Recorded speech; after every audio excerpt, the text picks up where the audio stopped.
एक महत्त्वाची गोष्ट म्हणजे हे जे काही माणूस करतो, ज्या वेळेला इतिहास बोलत नाही, त्यावेळी भूगोल बोलतो आणि भूगोलही बोलत नाही, त्यावेळी विज्ञान बोलतं.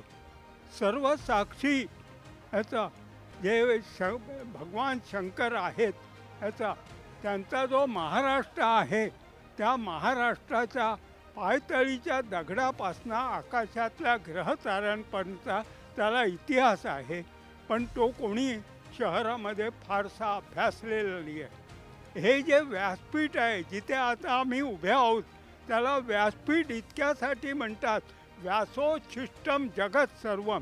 जगातलं सगळं शहाणपण व्यास मुनींनी महाभारतामध्ये याच्या उच्चासनावर सांगितलं आणि म्हणून अशा उच्चासनावर कोणी कधी कुठच्याही कार्यक्रमाला जोडे घालून यायचे नाही, कारण हे पवित्र स्थान आहे.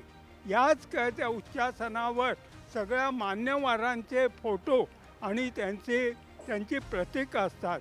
शतेषु जायते शूरः सहस्रेषु च पंडिता वक्ता दशसहस्रेषु. ज्याच्याकडे ज्ञान असतं तो या व्यासपीठावर येतो आणि ते गर्जनेमध्ये तो बोलून जातो